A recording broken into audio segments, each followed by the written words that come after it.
各位朋友，大家好！现在是德国时间11月4号凌晨2点多，中国那边已经是早上9点多了，有7个小时的时差。我是11月2号晚上6点多从广州出发，经过阿布达比转机，11月3号早上7点到达德国的。本期就是记录我从广州到达德国的全过程。有的网友问我，现在中国出国在海关是不是会警察盘查不让你出国呢？我还亲自见过看见警察盘查的情况，那么到底是什么情况？准不准许出国呢？大家看了就知道了。现在中国的疫情管控一直特别严，比如说我在我老家已经做了48小时的核酸了，到了广州南站之后呢，又得进行一次。在这里我们可以看到排队其实还蛮长的。下那个高铁之后呢，到我进入那个地铁大概可能花了20分钟左右吧。所以大家如果是出行啊，一定要预估更多的时间。其实它的那检测很简单，就是等到轮到你之后呢，就是2-3秒钟的时间，然后你就可以走了。当然是留下你的你的姓名啊、你的身份证啊、号码等等，反正那些信息呢你也知道。在这里我想特别提醒各位，如果你坐飞机旅行，比如说在广州，从你出门一直到坐在飞机里面，大概你要预估5个小时左右。比如说我这次从广州南下了高铁站之后，马上换地铁，对吧？大家可以看到这里是我进入地铁之前也要扫码，反正呢在中国扫码要扫很多。好，现在我进入地铁了，换地铁之前呢要做核酸，然后坐地铁，然后到达机场。从下高铁站到达机场花了2个小时左右，从机场办票、过安检、过海关等等全部手续，我又花了2个小时。也就是说，从我下高铁一直到机场过了海关，大概花了4个小时。这是一定你要预估好的时间啊。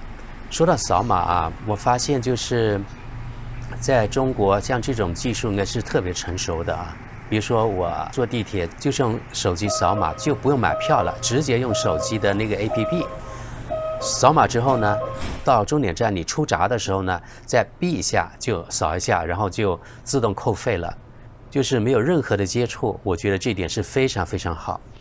说到我们中国的地铁呢，我每次都会想到我在美国坐地铁，不管是在美国的纽约，还是在费城，还是在德国或是巴黎啊、伦敦，反正我有对比啊。我发现呢，我们中国的地铁真的是世界上最好的，没有之一。不是我吹牛啊，它的线路也非常多，而且特别的干净。而且你看到处都有安全门，对吧？大家可以看到，这安全门我觉得是非常有必要的。因为大家已经见过吧，过去比如说关于纽约地铁，经常有人呢被推下站台，然后呢被进入的列车碾死的情况。像这种我觉得在中国是有可能，但是呢极少。而且大家也看到我们中国，我这里说是中国内地的地铁啊，到处呢都非常的干净，一点垃圾都没有。这点呢，我觉得在西方国家是真的无法比拟的。我发现中国的地铁有非常浓厚的商业信息，有非常多的广告。你看大家可以看到墙里面有很多广告，对吧？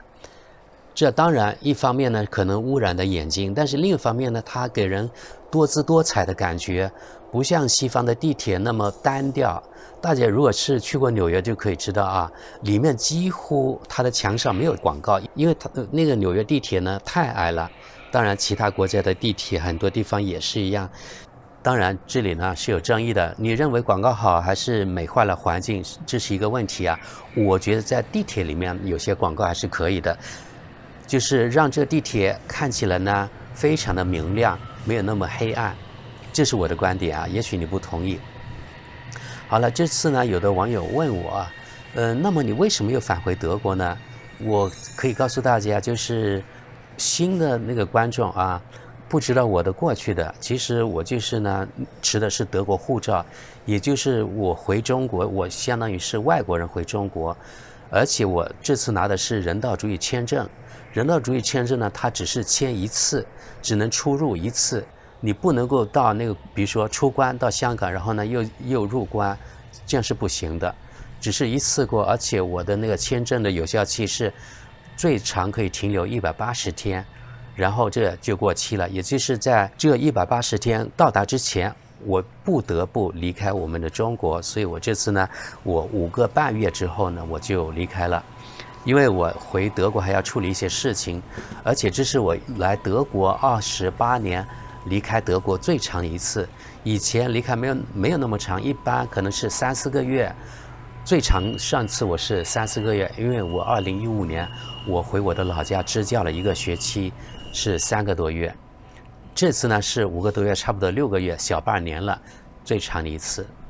这次呢，我在我们老家，在广西桂林呢，没有成功延长我的那个在国内做那个居留，没有做到，因为有1、2项手续呢没有合乎他的要求，所以没有办到，没办法，非常遗憾。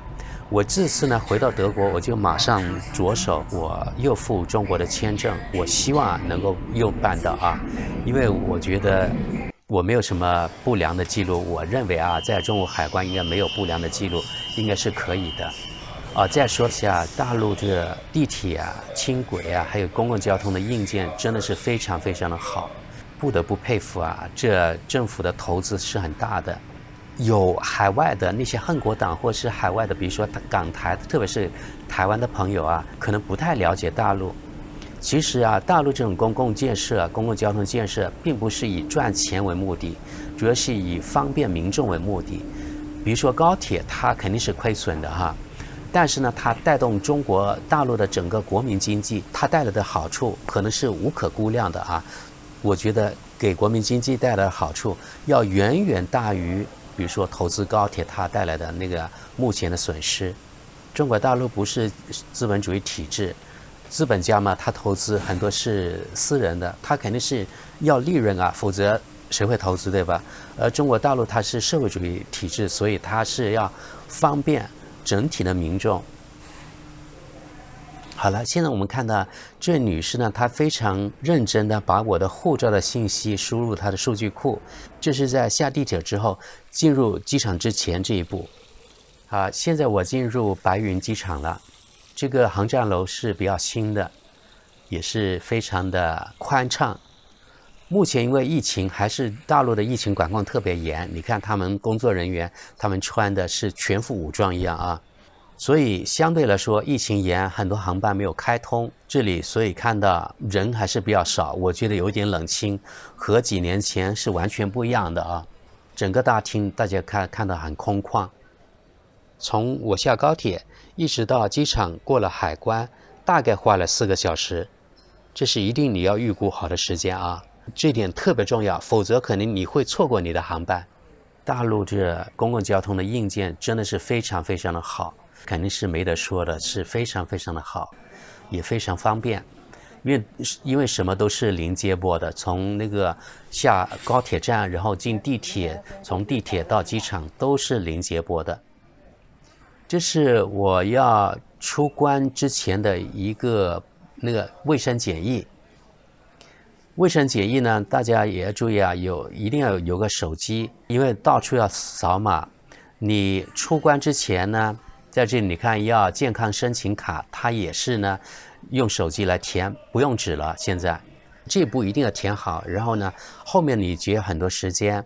很容易啊，你就填，比如说你的姓名啊，你的那个证件类型，比如说你是护照的，还有你的联系号码，等等等等，反正就一步一步填就可以。大概我估计呢，就是1分钟就填好了，用手机，然后就扫2维码就可以了。大家可以看到画面的右边有个警察盘查2个出关的中国人。我没有在旁边听他们，但是之前我确实在警察后面，我看着听着他盘查，一般是这样啊，问你去哪里，你们去干什么，其实就是正常的盘问。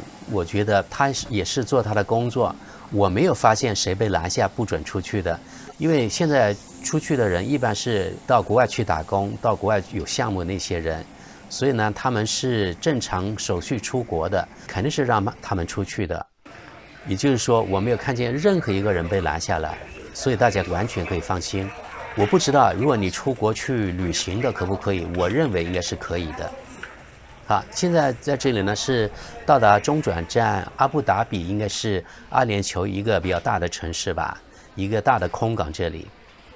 在这里，它的那些旅客，它的组成就很国际化了，很中东化了。你看它的长袍那种，就可以知道。我觉得很奇怪啊，他们穿长袍的还穿拖鞋的啊，我觉得好像不符合国际这种惯例，但是是人家的文化，我们得尊重啊。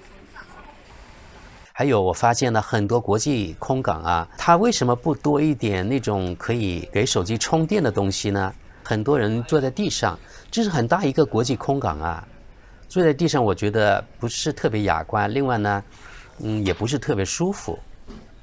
10月3号早上7点准时到达法兰克福国际机场，持欧盟护照进入海关特别方便，大概是10秒钟就可以了。就是把你的护照放到机器上面扫描就可以了，很快就出关了。然后就等行李，我等行李等了大概是半个小时左右。在这里我说德国这个法兰克福机场啊，要钱啊！你看，就是像这种行李车，它就要1欧元，没有免费的，在德国。当然，在机场的厕所是免费，但是在火车站的公共厕所是要收费的，1欧元7块钱人民币啊！难道德国那么穷吗？像这种公共的服务都要钱，真的，我也是没法说了啊。在这里我也说一下啊，就是从广州到阿布达比，它是每个人都要戴口罩的。但是呢，从阿布达比到法兰克福，连空姐都不戴口罩，大部分都不戴，就是有我还有几个2、3个人戴了，其他都不戴。从法兰克福机场到我家，它是相当于客运专线，所以这段速度相对来说是德国最快的，最高时速可以达到300公里。这是德国比较新式的，应该是第3代高铁吧。